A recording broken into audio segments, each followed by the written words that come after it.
Welcome to ತರಾವರಿ cooking. ಇವತ್ತೊಂದು ಮಂಗಳೂರು ಸೌತೆಕಾಯಿ ರೆಸಿಪಿಯನ್ನು ತೋರಿಸ್ತಾ ಇದ್ದೇನೆ. ವಿಡಿಯೋ ಸಬ್ಸ್ಕ್ರೈಬ್ ಮಾಡಿಕೊಂಡು ವಾಚ್ ಮಾಡಿ, ಹೆಚ್ಚು ಜನರಿಗೆ ಶೇರ್ ಮಾಡಿ, ಸಪೋರ್ಟ್ ಮಾಡಿ. ನಾವು ಹೇಳ್ತೀವಿ ಇದಕ್ಕೆ ಬಳ್ಳಾರಿ ಅಂತ, ಒಬ್ಬೊಬ್ಬರು ಒಂದೊಂದು ಭಾಷೆಯಲ್ಲಿ ಕರೀತಾರೆ.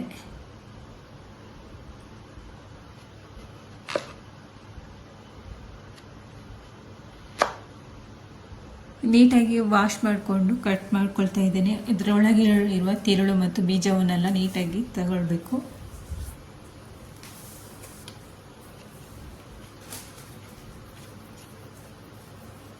ಕಾಯಿನೂ ಇರುತ್ತೆ, ಹಣ್ಣು ಇರುತ್ತೆ. ಹಣ್ಣು ಸ್ವಲ್ಪ ಹುಳಿ ಇರುತ್ತೆ, ಕಾಯಿ ಸ್ವಲ್ಪ ಕಹಿ ಅಂಶ ಇರುತ್ತೆ.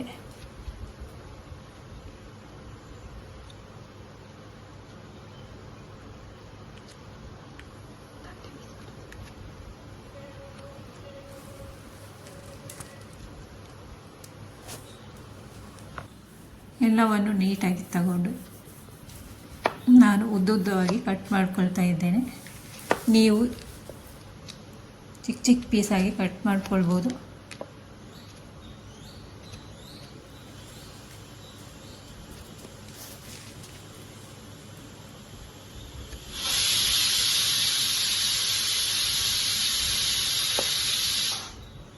ಈ ರೀತಿ ಮಂಗಳೂರು ಸೌತೆಕಾಯಿ ಸಾಂಬಾರು ಮಾಡೋದಿದ್ರೆ ಟ್ರೈ ಮಾಡಿ ನೀವು ಮನೆಯಲ್ಲಿ.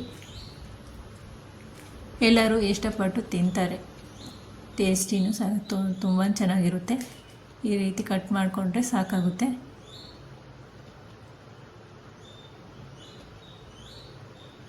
ಸಿಪ್ಪೆ ತೆಗೆದು ಬೇಕಾದರೂ ಉಪಯೋಗಿಸಬಹುದು.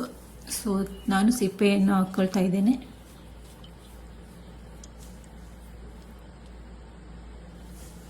ಬೇಳೆಯನ್ನು ಸಹ ಬೇಯಿಸಿಕೊಂಡು ಜೊತೆಗೆ ಹಾಕ್ಕೊಳ್ಬೋದು. ಒಂದು ಬಾಣಲೆ ಬಿಸಿಗೆ ಇಟ್ಟು 4 ಚಮಚ ಎಣ್ಣೆ ಹಾಕಿ, ಕಾದ ನಂತರ ಒಂದು 1/4 ಚಮಚದಷ್ಟು ಸಾಸಿವೆಯನ್ನು ಸಹ ಹಾಕ್ಕೊಳ್ತಾ ಇದ್ದೇನೆ. ಸಾಸಿವೆ ಸಿಡಿದ ನಂತರ ಒಂದು ಚಿಕನ್ ಈರುಳ್ಳಿಯನ್ನು ಸಹ ಕಟ್ ಮಾಡಿ ಹಾಕ್ಕೊಳ್ತೇನೆ. ಕರಿಬೇವಿನ ಎಲೆಯನ್ನು ಸಹ ಸೇರಿಸ್ಕೊಳ್ತಾ ಇದ್ದೇನೆ.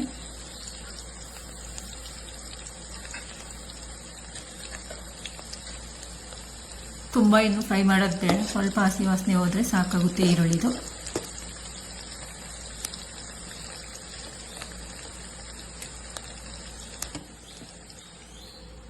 ಇದಕ್ಕೆ ಕಟ್ ಮಾಡಿ ತೊಳೆದಿರುವಂತಹ ಮಂಗಳೂರು ಸೌತೆಕಾಯಿ ಪೀಸಸನ್ನು ಹಾಕ್ಕೊಳ್ತಾ ಇದ್ದೇನೆ ಒಗ್ಗರಣೆಗೆ.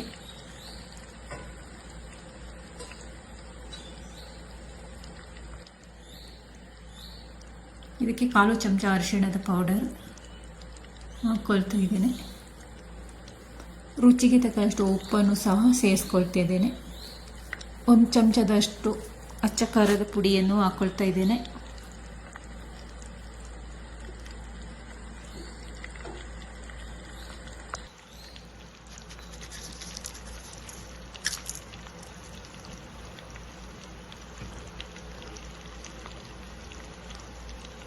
ಎಲ್ಲವನ್ನು ನೀಟಾಗಿ ಮಿಕ್ಸ್ ಮಾಡಿ ಒಂದು ಲಿಡ್ ಕ್ಲೋಸ್ ಮಾಡಿ ಬೇಯಿಸಬೇಕು. ನೀರಿನ ಅಂಶ ಇರುವ ತರಕಾರಿ, ಅದರಿಂದ ನೀರೇನು ಹಾಕೋದು ಬೇಡ. ಇವಾಗ ನೀರು ಬಿಟ್ಕೊಳ್ಳುತ್ತೆ. ಇದಕ್ಕೆ ಮಸಾಲೆಗಳನ್ನು ರುಬ್ಬಲಿಕ್ಕೆ ಒಂದು ಜಾರ್ ತಗೊಂಡು ಅದಕ್ಕೆ ತೆಂಗಿನಕಾಯಿ ಪೀಸಸ್ಗಳನ್ನು ಹಾಕ್ಕೊಳ್ತಿದ್ದೇನೆ. ಒಂದು ಟೊಮೆಟೊ ಹಣ್ಣನ್ನು ಸೇರಿಸ್ಕೊಳ್ತಾ ಇದ್ದೇನೆ. ಇದಕ್ಕೆ ಒಂದು 4-5 ಬೆಳ್ಳುಳ್ಳಿಯನ್ನು ಸಹ ಹಾಕ್ಕೊಳ್ತೇನೆ. ನೀವು ಬೆಳ್ಳುಳ್ಳಿ ಬೇಡ ಅಂದರೆ ಸ್ಕಿಪ್ ಮಾಡ್ಬೋದು. ಒಂದು 1/4 ಚಮಚದಷ್ಟು ಜೀರಿಗೆಯನ್ನು ಸಹ ಹಾಕ್ಕೊಳ್ತಿದ್ದೇನೆ. 1 ಚಮಚದಷ್ಟು ಧನಿಯಾ ಪೌಡರನ್ನು ಹಾಕ್ಕೊಳ್ತಾ ಇದ್ದೇನೆ.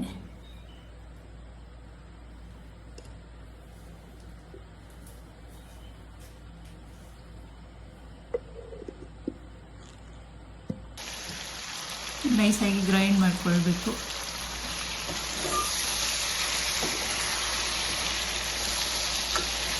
ಎಣ್ಣೆಯೆಲ್ಲ ಬೆಂದ ನಂತರ ಈ ರೀತಿಯಾಗಿದೆ ನೋಡಿ. ಇದಕ್ಕೆ ರುಬ್ಬಿರುವಂತಹ ಮಸಾಲೆಗಳನ್ನೆಲ್ಲ ಆ್ಯಡ್ ಮಾಡ್ತಾ ಇದ್ದೇನೆ ಇವಾಗ.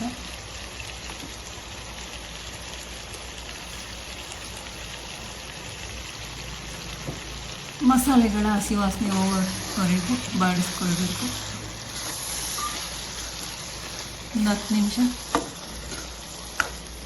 ನೀರೇನು ಹಾಕೋದು ಬೇಡ, ಹಾಗೇನೆ ಫ್ರೈ ಮಾಡಿಕೊಂಡ್ರೆ ಸಾಕಾಗುತ್ತೆ.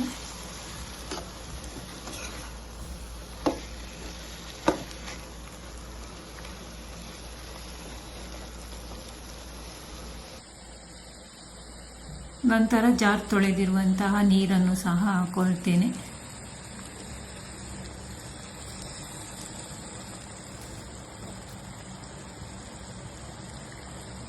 ನಾನು ಸ್ವಲ್ಪ ಗಟ್ಟಿಯಾಗಿ ಸಾಂಬಾರು ಮಾಡ್ತಾ ಇದ್ದೇನೆ. ನೀವು ನೀರು ಜಾಸ್ತಿ ಬೇಕಾದರೆ ಜಾಸ್ತಿ ಹಾಕ್ಕೊಳ್ಬೋದು.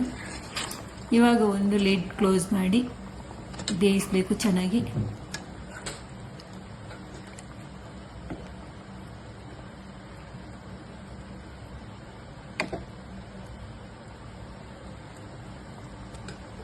ಇದಕ್ಕೆ ರುಚಿಗೆ ತಕ್ಕಷ್ಟು ಒಂದು ಸ್ವಲ್ಪ ಬೆಲ್ಲವನ್ನು ಸಹ ಹಾಕ್ಕೊಳ್ಬೇಕು. ಸ್ವಲ್ಪ ಹುಳಿ ಇರುತ್ತೆ ಅದರಿಂದ.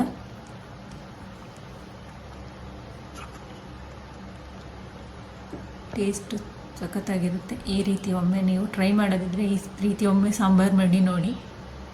ಎಲ್ಲರೂ ಇಷ್ಟಪಟ್ಟು ತಿಂತಾರೆ ಮನೆಯಲ್ಲಿ.